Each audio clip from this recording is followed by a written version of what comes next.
You're still watching Focus on the Anambra governorship elections. Arise News correspondent Andy Omano is covering the state's governorship election and now joins us for a report of what has been happening in the areas he is covering. Hello, Andy. What updates do you have for us for Anambra State since we last spoke? Okay, Neil, thank you so much for having me again. The update is that the people are still exercising their franchise, and they had mentioned to us off camera that they are going to do so until 4 o'clock when the exercise is officially expected to close, and they will wait for their votes to be counted because they want their candidate to win this election for the betterment of the entire Anambra people. I've learned one new thing here, Ndi Anambra is people of Anambra descent, people of origin of Anambra State, that they want their state to get to the next level of development. They will not want to tell you the candidate they voted for, but all they kept saying is, look, we want the good of Anambra, we want the generality of Anambra to feel the impact of the democratic process. And that is where they've always anchor their position. As we speak, I have a couple of them who are here itching to want to talk. I say, well, I need to do this first. But so if you have some other questions, probably we still roll it. Then before I will invite a couple of them in to tell us their experiences and the agenda they have set for the governor that they voted for when this process eventually comes to an end at about 4 o'clock. I mean the voting process. Now, Andy, thanks so much, for the good job that you're doing. You said that the voters are determined, they want to protect their vote. But I'm just wondering, what are some of the issues that you think will decide the way voters are casting their ballots? Okay, thank you so much, Temi Tukwe. One of the major issues, I've been mentioning that in one or two of my outings, is what will determine what comes on is who can positively affect the Anambra people by way of not just infrastructural development, but human capital development, because that is one key point that they've always raised. That is very, very important. They need infrastructure, but they also would want attention paid to human capital development. Also, security of lives and property, because they say that of what use is government if the people who are being governed are not secured. And so I think those are two major issues that they want whoever wins today's exercise should put in the front burner when he or she is eventually sworn into office. Temi, talk about that. Well, Andy, earlier I asked you about people with disabilities, and in the last polling unit where you were, you said you didn't really see a lot of them come out to vote. I'm just wondering if that has changed. Are you seeing an improvement, or are you seeing a greater turnout of people with disabilities where you are? And is INEC equipped? Do they have enough assistive materials, to help make the voting process very smooth for these people? Again, regrettably, people with disability in these wards, Ward 121, 122, in the same, South local government area. In Nnewi South, I should say, in Nnewi South local government area, I have not, again, seen any one person with disability. Of course, it goes to show what my position was at the other time, that probably there was not enough of sensitization and arrangement to be able to ferry or move these people from their place of abode to where they were expected to exercise their franchise. Because the law ordinarily should be that no Nigeria of voting age who had been registered by the Independent National Electoral Commission should be disenfranchised in any form at all. I haven't seen any here, and I think it is worrisome. The authorities concerned should give attention to this in subsequent elections. Andy, still talking about subsequent elections, there are a few things we can learn from the experience in Anambra currently. If the situation remains the way it is, till 4 p.m. when the whole thing stops finally. What major cues should they take from this election? Despite, initial apprehension about the outcome, and this election also taking place from a relatively new, under the auspices of a relatively new chairman, as it were. So what do you think are the takeaways we can learn from the election so far? Okay, Neil, one major takeaway Nigerians should take from this election, if it continues, because that's a proviso, if it continues like this till the 4 o'clock mark of shutting down the voting process, is the fact that when the people are determined, they can do that which is expected of them, not just in voting, in any other area they are expected to contribute to whether state, local, or national development. What am I talking about? Insecurity or voting insecurity during election. The system so far, I kept referring to the local government areas under Anambra South that we've toured between the 6:30 when we left Oka this morning. We've not really seen any issue that has to do with insecurity or people fighting.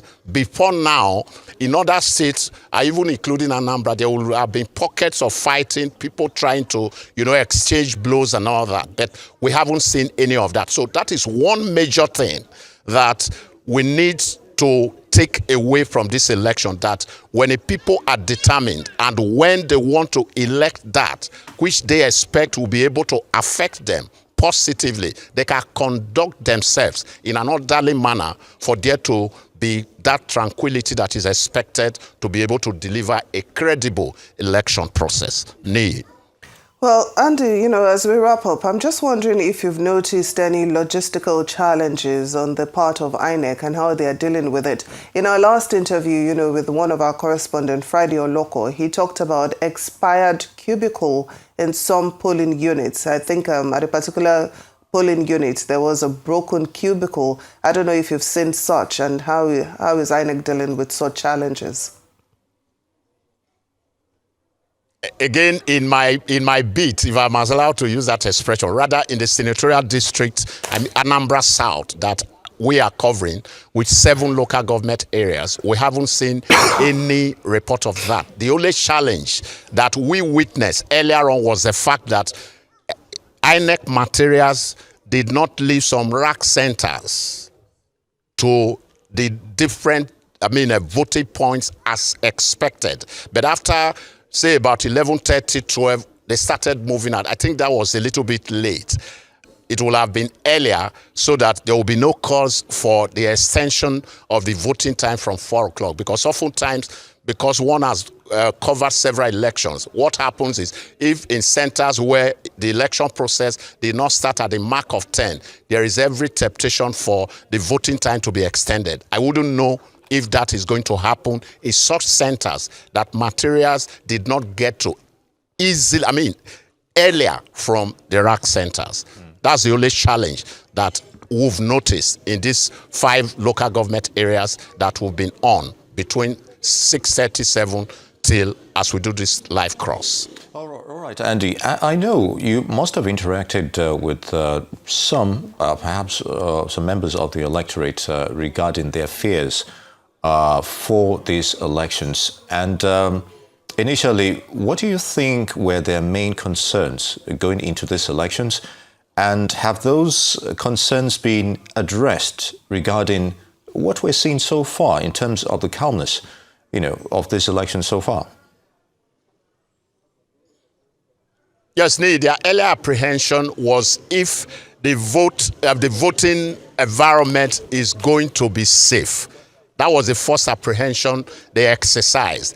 But between morning and now, like I've mentioned severally, we've not had any issue in the areas we've toured so far. So I think that those who have exercised are on the verge of exercising their franchise are comfortable with the fact that they can walk into the voting center, exercise their franchise without any molestation from anybody. Like they would always say, once any environment is secured, the human person can really, really explore and impact his environment. And I think that is what the people in these local government areas who have taught are really happy about. The fact that you don't have to start scampering for safety when there are cases of ballot box snatching, where there are cases of fighting, where there are cases of security agencies having issues with those who want to disappear with ballot boxes. We haven't recorded any of such incident today. And so I think the people are happy that they are being able to vote in an environment that is not just enabling, in an environment that is very, very safe for them to vote and go back to their respective homes.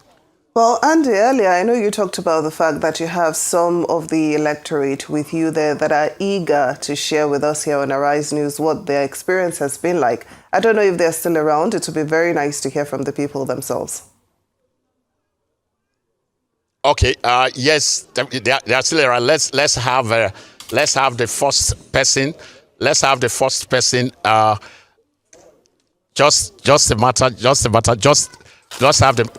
Let's have the first. I have one of the voters here who just exercised his franchise.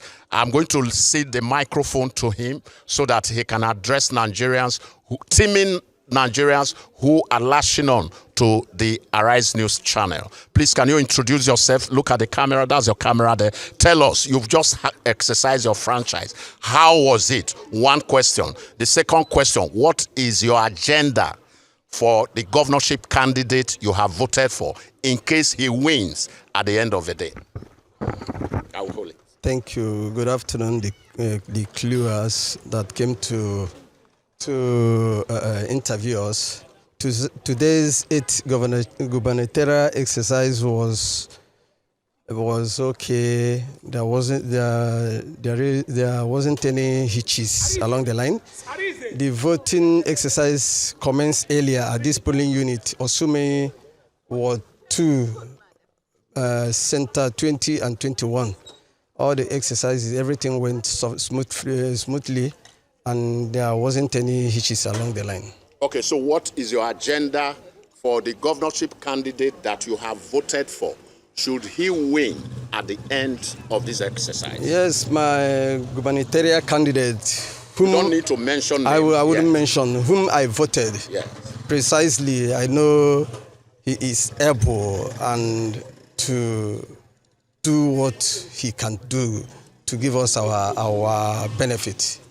And I know he can perform more better what we voted him for.